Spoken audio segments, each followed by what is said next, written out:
Bonjour et merci de nous retrouver sur Mobility TV pour un nouveau rendez-vous de l'univers de l'automobile en France en 2023 avec un sujet qui, si vous avez décidé prochainement d'acquérir une voiture d'occasion, va vous intéresser. Quoi qu'il en soit, nous allons parler de la nouvelle donne en termes de prix et de financement des véhicules d'occasion puisque c'est un marché en véritable chamboulement depuis la Covid. On en parle avec nos invités. Il s'agit de monsieur Xavier Duchemin qui est le directeur des véhicules d'occasion de chez Stellantis. Bonjour Xavier. Bonjour Laurence. Merci d'être avec nous. Merci. Nous avons également Éric Devos qui représente le cabinet JIPA. Bonjour Éric. Bonjour Laurence. Et qui va arriver avec toutes les données du marché aujourd'hui. La chance pour nous d'accueillir Christophe Michaeli également, qui est notre invité pour BNP Paribas Personal Finance. Bonjour Christophe. Bonjour Laurence. Vous allez bien? Super, merci. Et puis nous allons aussi avoir notre invité Toyota, puisqu'il s'agit du DG de Toyota Finance et Kinto France, et David Choftowski. Bonjour David. Bonjour Laurence. Merci d'être là également. Un sujet d'importance, puisqu'on l'a vu, le marché du VO a particulièrement bougé, surtout après la Covid. J'aimerais qu'on fasse tout de suite un point, Éric Devos, sur les chiffres du VO aujourd'hui en France, par exemple. Eh bien alors les chiffres du VO, concrètement par exemple pour parler de l'année 2022 qui s'est terminée récemment, il s'est immatriculé en France 5 247 000 véhicules, donc c'est un niveau d'immatriculation largement supérieur à ce qui se vend en véhicule neuf, mais c'est une tendance qui n'est pas très positive puisque ça a représenté 13,4% de moins que l'année précédente, qu'en 2021. Et si on compare à la période avant crise, on est là sur moins 10,4%.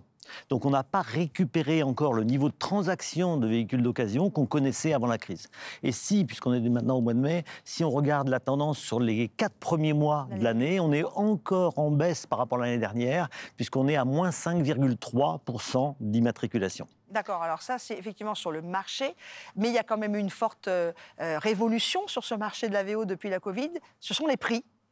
Même si ça a tendance un peu à baisser, il y a une forte hausse des prix du...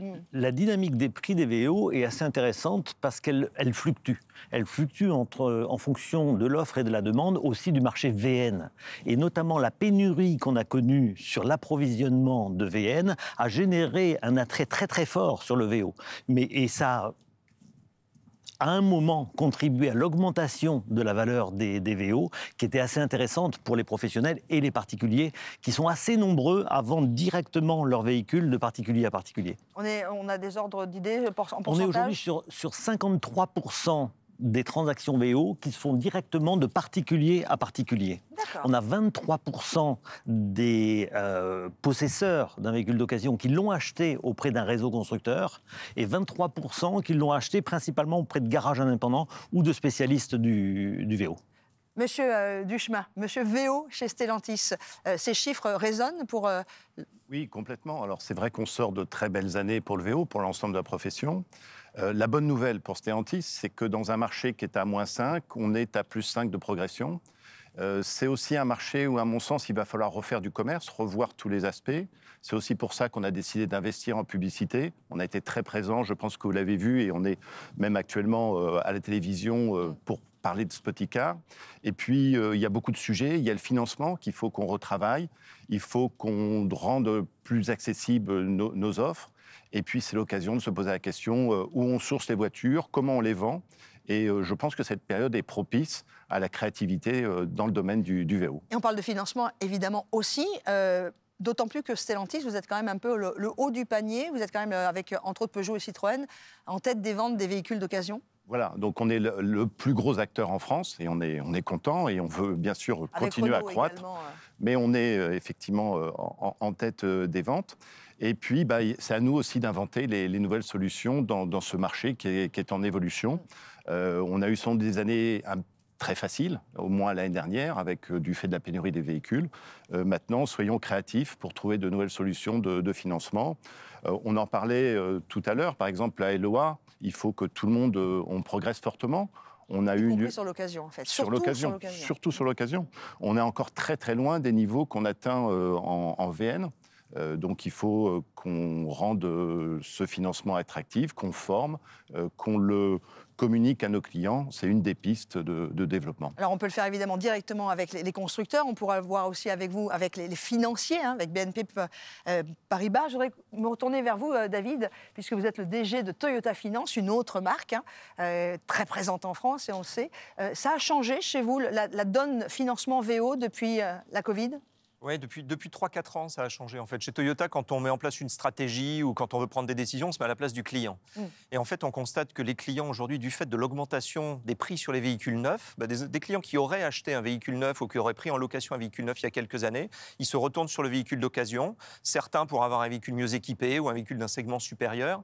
Et le véhicule d'occasion est devenu, à la fois pour le constructeur et pour nous, Captive Financement, c'est devenu un point clé.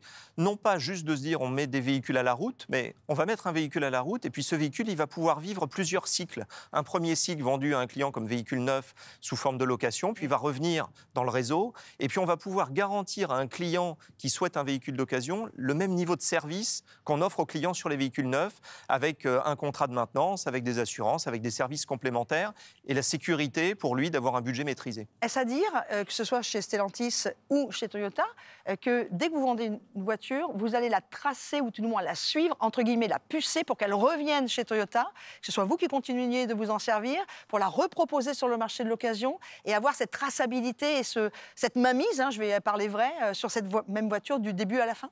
Alors, il n'y a pas forcément de puce physique, hein, on fait oui, pas, c'est pas un traitement informatique, oui. mais c'est plus un traitement en termes de relation client et d'essayer de garder le contact avec le client grâce à la prévente en particulier, d'avoir un contact continu pour s'assurer quand on arrive à la fin du contrat de financement, on a le bon contact avec lui, qu'il est satisfait des services de la marque et de la société de financement pour avoir envie de renouveler. On lui proposera une nouvelle voiture, mais surtout la voiture qui va rentrer, on pourra la proposer à un autre client. Ça change beaucoup, hein, Monsieur Duchemin. Moi, je suis d'une génération où la voiture d'occasion, effectivement, on se les vendait, comme le disait Eric, de particulier à particulier. Là, on sent que pour vous, c'est redevenu un vrai business. C'est complètement un vrai business. Et d'ailleurs, la France est très en retard, parce qu'on parlait tout à l'heure, 50% des transactions se font de particulier à particulier. C'est une exception en Europe, hein. Vous êtes en Angleterre, c'est même pas 20% qui se fait de particulier à particulier. Donc c'est à nous, professionnels de l'automobile, d'apporter de nouvelles solutions, de sécuriser. Et par exemple, une des choses sur lesquelles on voit une très grosse croissance, c'est la reprise cash. On a aujourd'hui une filiale qui s'appelle Autobiz et on a des progressions de 40-50% tous les mois de reprise cash. Parce que les clients veulent une sécurité, veulent en 1 heure qu'on leur donne le prix de la voiture qu'on rachète et qu'on leur paye sous 24 ou 48 heures la voiture. D'accord. Et je crois beaucoup à ces développements, parce que ça nous permet d'avoir du sourcing différent. Nos concessionnaires qui ont adhéré à ce schéma sont très contents, parce que c'est des nouveaux clients qui viennent. C'est des voitures généralement plus âgées, avec des prix différents. Et c'est de la conquête, parce que ce n'est pas uniquement des voitures d'origine Stellantis. Donc c'est une des pistes aussi de développement pour nous, sur lesquelles on va fortement appuyer. Et Christophe Michaeli, BNP Paribas Finance Personal. Là, je vais m'adresser aux financiers. Vous êtes le financier de cette table ronde. Le seul, oui, aussi. Bien sûr. Mais vous êtes, vous, avec une marque en fait, bancaire. Est-ce que ça a beaucoup changé, le financement des véhicules d'occasion, dans votre métier ? Alors, depuis tout ce qu'on dit là, sur cette table. On se remémorait, juste avant de démarrer l'émission, les temps anciens où on parlait de Kofika, qui est toujours dans nos gènes, et où il y avait déjà la croisade VO. Pierre Mercier en parle toujours avec beaucoup d'émotion, et il a bien raison. Donc, pour nous, en fait, le VO, ça a toujours été central, notamment en positionnement par rapport aux captifs. Donc, on a suivi l'évolution. Certes, il y a une évolution. J'aime bien ce que disaient nos amis tout à l'heure. Si on regarde le marché finalement en nombre, on se rend compte que ça baisse, mais si on le met en valeur, le marché il a progressé parce que ce qu'on n'a pas fait par les nombres, on l'a fait par les montants. Moi j'aime bien l'idée de mouvement finalement sur ce marché et toutes les intentions aujourd'hui qui sont sur le marché, de vouloir réintermédier finalement les ventes qui sont faites de particulier à particulier. Ça me paraît être une belle opportunité de marché. C'est pas simple parce qu'effectivement on se retrouve avec des transactions de particulier à particulier qui concernent surtout les véhicules anciens. Anciens, on est au-delà de 4 ans, 5 ans ? Oui, c'est effectivement, plus le véhicule est ancien, plus il se vend de particulier à particulier. Ça, c'est un point important. Et puis après, il y a une question de pouvoir d'achat, pour moi, qui est centrale sur le véhicule d'occasion. C'est-à-dire qu'à la base, historiquement, le véhicule d'occasion, c'est quand même une solution économique de mobilité qui se renforce aujourd'hui. On voit bien que les particuliers, aujourd'hui, ils achètent des petits VO, je vais le dire comme ça, c'est-à-dire à petit prix, qui font le job sur des sites. Les constructeurs, d'ailleurs, ils viennent maintenant pour les transactions de particulier à particulier. Et c'est un vrai enjeu pour tout le monde, les financeurs, les concessionnaires et les constructeurs, de réintermédier finalement ce business. Mais ce n'est pas simple, parce que ces clients ont des profils qui sont très différents de ceux qu'on a l'habitude de voir. Éric Devos pour le cabinet JPA, vous qui venez avec vos chiffres. On a une comparaison avec l'Europe sur ce qui se passe en ce moment en France ? Ça a été signalé tout à l'heure par Xavier, et c'est vrai qu'il y a une particularité. On peut diviser un petit peu dans l'analyse des parcs européens. On peut diviser un petit peu deux groupes bien distincts. Des pays sur lesquels il y a un taux de véhicules seconde main qui ont changé une fois, deux fois, trois fois de main relativement élevé. La France est à 66% du parc circulant, qui ont déjà au moins changé une fois de main. Mais on a des pays comme l'Allemagne, comme le Portugal, qui sont aussi très élevés, le Royaume-Uni, qui est très élevé. Mais on a d'autres pays, comme par exemple l'Espagne, sur lequel il n'y a que 44% des véhicules qui ont changé de main. C'est-à-dire que les gens qui achètent un véhicule neuf le gardent quasiment à vie.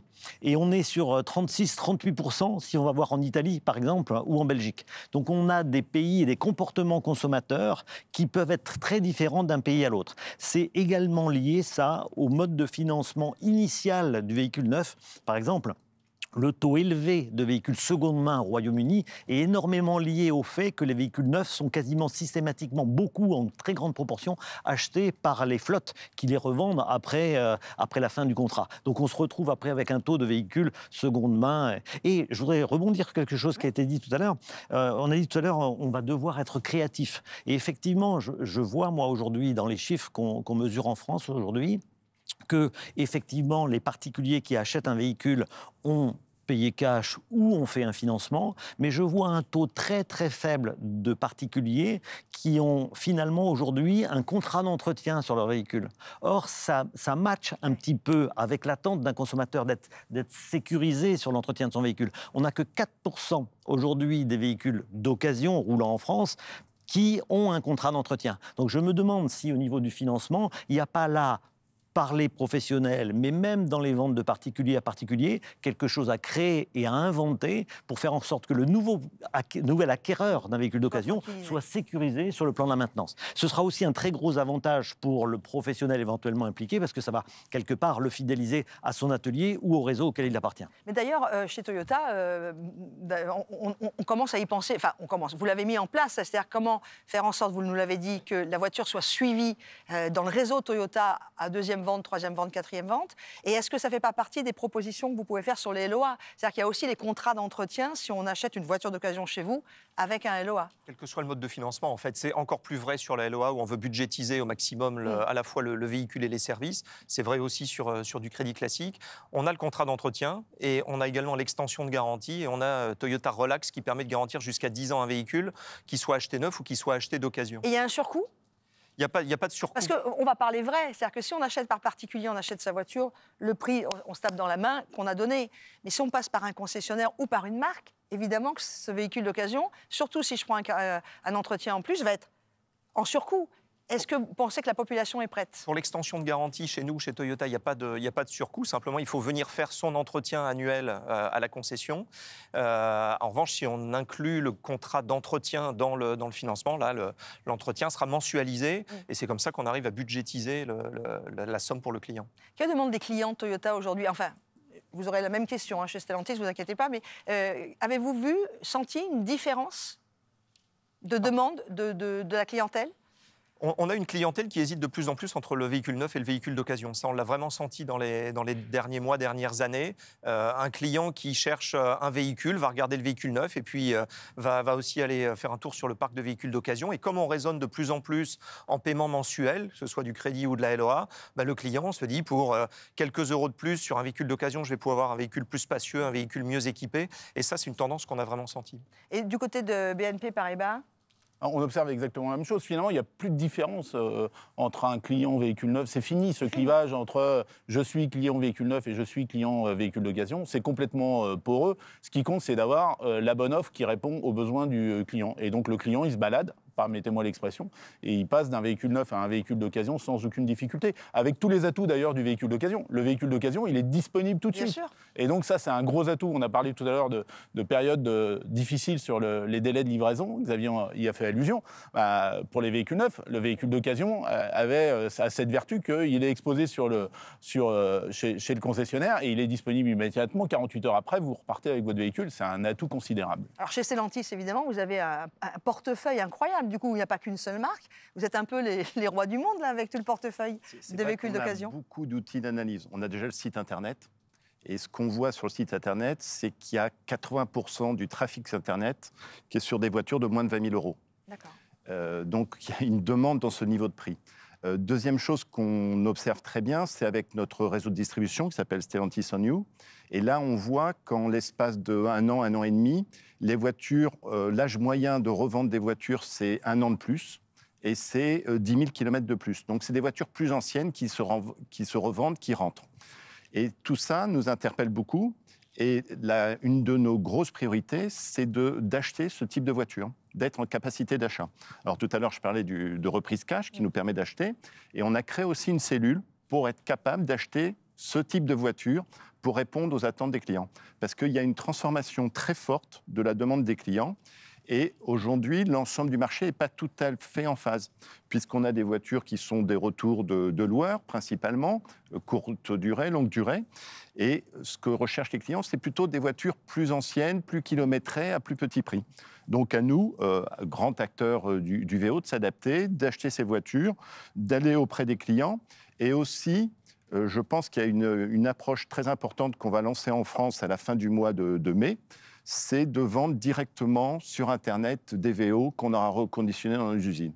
Parce qu'aujourd'hui, parfois, il y a des clients qui trouvent que l'approche traditionnelle du VO est un peu compliquée. Acheter un particulier, c'est quand même très compliqué et même peut-être parfois dangereux. Parfois, c'est aussi compliqué d'aller chez un professionnel ou la voiture qui vous plaît.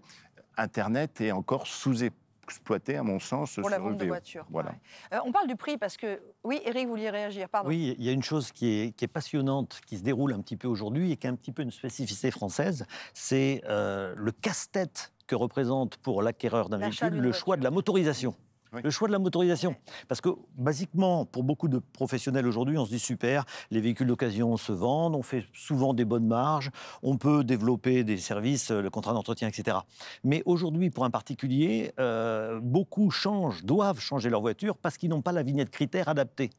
Et on ne sait pas encore bien aujourd'hui comment ça va se passer. Il n'est pas exclu que certaines filières se spécialisent, entre guillemets, en le rachat à bas coût de véhicules qui ont des vignettes critères élevées, 3, 4, 5, pour les exporter. Et alors qu'on assiste aujourd'hui à un vieillissement du parc qui est très favorable aux réparateurs indépendants, il se peut que le marché du véhicule d'occasion se déplace un petit peu plus vers les réseaux organisés, les réseaux constructeurs, etc., de par le fait qu'ils seront capables de proposer des vignettes avec des critères 0, 1, 2.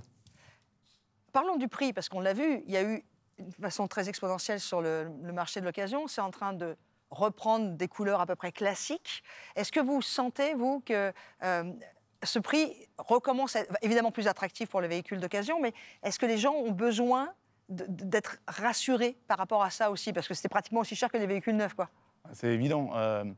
Éric faisait référence aux ZFE finalement avec les critères. Quand on regarde finalement, quand on cartographie un peu les choses, raisonnablement, on se rend compte que les ménages les plus impactés sont les ménages les plus modestes. C'est-à-dire les ménages les plus modestes possèdent aujourd'hui les voitures les plus polluantes.